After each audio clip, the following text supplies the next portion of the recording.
কঠিনের প্রসারণ জেনেছিলাম, আজকে আমরা তরলের প্রসারণ সম্বন্ধে জানবো। দেখো, তরল পদার্থ এমন একটা পদার্থ যাকে তুমি পাত্র ছাড়া কোথাও রাখতে পারবে না। পারবে কি? তাহলে তরলকে গরম করতে গেলে এই পাত্রে রেখেই তোমায় গরম করতে হবে। তাহলে তরলের ক্ষেত্রে প্রথমত এখানে তো দৈর্ঘ্য প্রসারণ বা ক্ষেত্র প্রসারণ এসব কনসেপ্ট আসবেই না। একমাত্র যেটা আসবে সেটা হচ্ছে আয়তন প্রসারণ।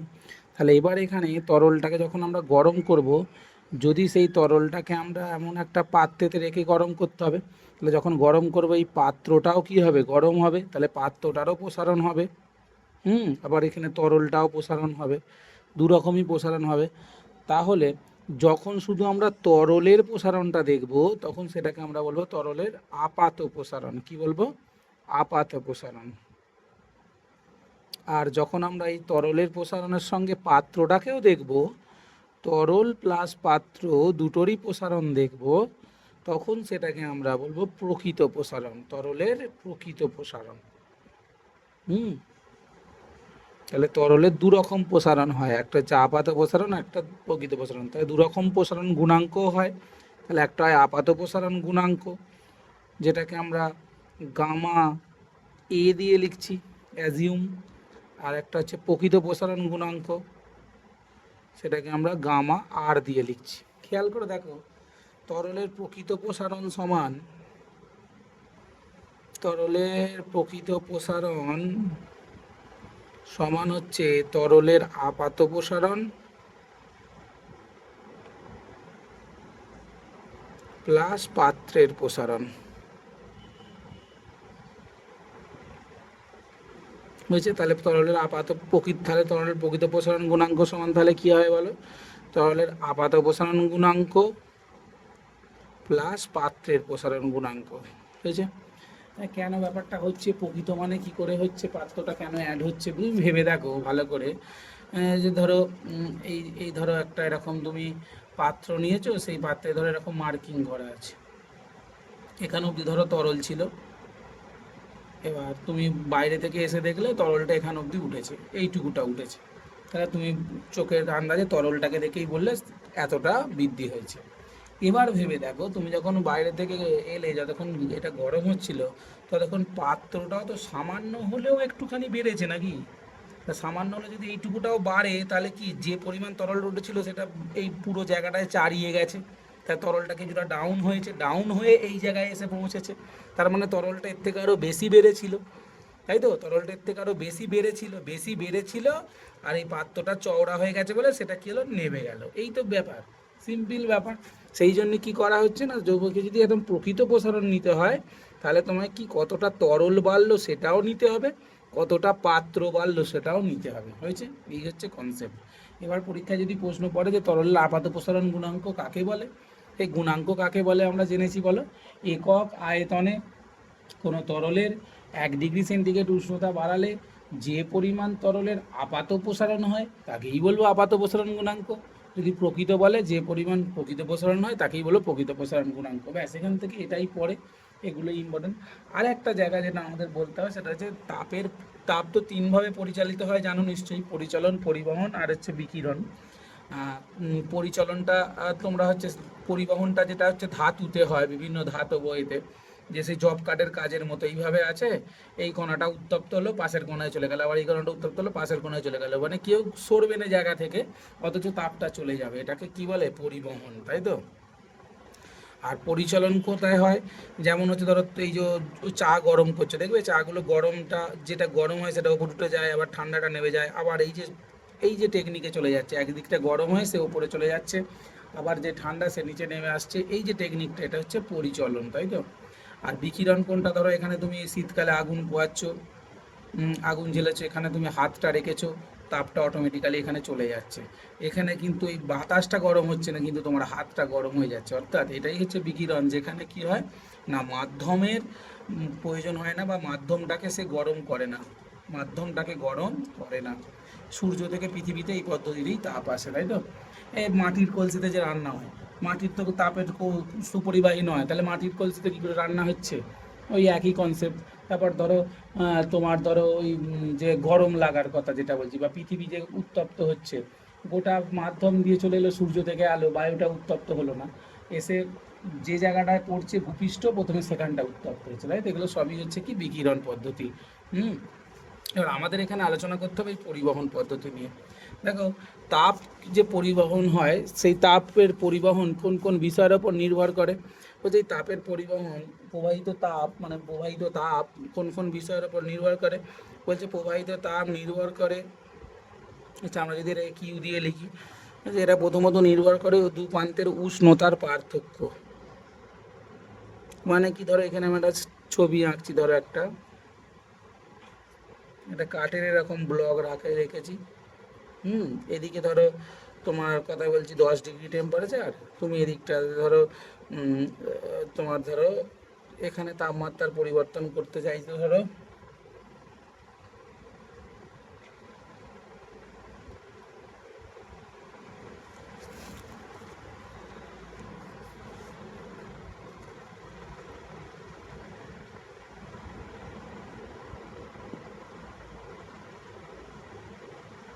তুমি এটাকে ধরো 20 ডিগ্রি করতে চাইছো, আবার তার মানে কি তোমাকে তাপ পাঠাতে হচ্ছে, আবার ধরো এটা 10 ডিগ্রি, তুমি এটাকে 30 ডিগ্রি করতে হবে, তাহলে এখানে বেশি তাপ পাঠাতে হচ্ছে। তাহলে কি না, প্রবাহিত তাপ কিসের ওপর নির্ভর করছে বলো? উষ্ণতার পার্থক্য, θ2 মাইনাস θ1। আচ্ছা, আর কিসের ওপর নির্ভর করছে? তুমি ভালো করে ভেবে দেখো, এই যে এলাকাটা, এই এলাকাটা যত চওড়া হবে তত বেশি তাপ এদিক থেকে এদিকে যাবে, যাবে তো? তাহলে কি না, প্রস্থচ্ছেদের ক্ষেত্রফলের সাথে সমানুপাতিক। হুম। আর কি, তুমি কতক্ষণ ধরে পাঠাচ্ছ তাপ? তবে ধরো তুমি 2 সেকেন্ড ধরে তাপ দিলে যে পরিমাণ তাপ যাবে, তুমি যদি 2 ঘন্টা ধরে তাপ দাও তার থেকে আরও বেশি তাপ যাবে। তাহলে প্রবাহিত সময়ের ওপর নির্ভর করছে। আর কিসের ওপর? তুমি ভেবে দেখো, এই যে চওড়াটা, এইটুকুটা চওড়া, এটা না হয়ে যদি আরও অনেকটা চওড়া হতো, তাহলে এখান থেকে এখান অবধি তাপটা কি কম এসে পৌঁছাতো? তাহলে এই বেধের সঙ্গে কি একমাত্র ব্যস্ত সম্পর্ক, তাই তো? তাহলে এইটা হচ্ছে কি না, প্রবাহিত তাপের কার কার ওপর নির্ভর করে, তার এইটাকে তাহলে একসাথে যদি কম্বাইন করা হয় যৌগিক ভেদের সূত্রের, তাহলে কিউ সমানুপাতিক কী হচ্ছে বলো? θ2 minus θ1 into A into T by D, এটা হচ্ছে।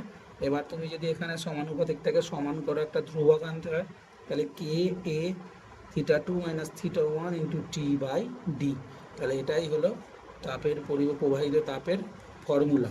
এবার এই যেখানে কেটাকে কি বলা হয়? এটাকে বলা হয় তাপ পরিবাহিতা বা তাপ পরিবাহিতাঙ্ক। এটাকে বলা হয় তাপ পরিবাহিতা বা তাপ পরিবাহিতাঙ্ক। হুম। তাহলে এখান থেকে যদি আমরা কে এর ভ্যালু বার করার চেষ্টা করি, তাহলে কিউ সমান কি হলো বলো? K A θ2 minus θ1 into T by D, তাই তো? তাহলে তুমি এটাকে 1 করে দাও, θ2 মাইনাস θ1টাকে 1 করে দাও, টিটাকে 1 করে দাও, ডিটাকে 1 করে দাও, তাহলে কিউ সমান কি হচ্ছে? কে। তাহলে এখান থেকেই তাপ পরিবাহিতার সংজ্ঞা পেয়ে যাবে, একক প্রস্থচ্ছেদের ক্ষেত্রফল এবং একক বেধ বিশিষ্ট। তাহলে একক প্রস্থচ্ছেদের ক্ষেত্রফল আবার একক বেধ, এটা কি তাহলে আমি কি বলতে পারি? এক একক বাহু বিশিষ্ট ঘনক বলতে পারি। হুম। বা তুমি যদি আলাদা আলাদা করে বলতে চাও তাও বলতে পারো, যে একক প্রস্থচ্ছেদের ক্ষেত্রফল এবং একক বেধ বিশিষ্ট কোনো পদার্থের দুই প্রান্তের, এই যে θ2 মাইনাস θ1 কি, দুই প্রান্তের উষ্ণতার পার্থক্য। দুই প্রান্তের উষ্ণতার পার্থক্য যদি 1 ডিগ্রি সেন্টিগ্রেড হয় বা একক হয়, তখন 1 সেকেন্ড ধরে বা একক সময়ে যে পরিমাণ তাপ প্রবাহিত হয়, যে একক সময়ে যে পরিমাণ তাপ প্রবাহিত হয় তাকেই বলা হয় তাপ পরিবাহিতাঙ্ক। তাহলে কি বলা হচ্ছে বলো? 1 একক প্রস্থচ্ছেদের ক্ষেত্রফল বিশিষ্ট এবং 1 একক বেধ বিশিষ্ট কোনো পরিবাহীর দুই প্রান্তের, দুই প্রান্তের উষ্ণতার পার্থক্য, দুই প্রান্তে উষ্ণতার পার্থক্য, দুই প্রান্তে উষ্ণতার পার্থক্য 1 একক হতে, ডিগ্রি সেন্টিগ্রেড হতে পারে বা কেলভিন হতে পারে, 1 কেলভিন করতে একক সময়ে, 1 একক সময়ে বা 1 সেকেন্ড সময়ে যে তাপ, এই যে তাপ প্রবাহিত হয়, যে তাপ পরিবাহিত হয় বা প্রবাহিত করতে হয় তাকেই বলা হয় তাপ পরিবাহিতাঙ্ক। এই তো মিটে গেল। হুম। তাহলে এর একক কি হবে তাপ পরিবাহিতাঙ্কের? দেখো, তাহলে এখান থেকে আমরা কে সমান কি লিখতে পারি? ওপরে চলে যাচ্ছে কিউ ইন্টু ডি, নিচে চলে আসছে কি, নিচে আসছে A theta two minus theta one into কী দাঁড়াচ্ছে টি, তাই তো? তাহলে আমি যদি এর এককে চলে যাই, সিজিএসে যদি হিসেব করি, সিজিএসে তাপের একক কি ক্যালোরি, ডি মানে কি সেমি, এ মানে কি cm square, theta two minus theta one মানে ডিগ্রি সেন্টিগ্রেড, টাইম মানে সেকেন্ড, এটা কেটে গেল, তাহলে কি দাঁড়ালো calorie centimetre inverse per degree centigrade inverse second inverse, তাই তো?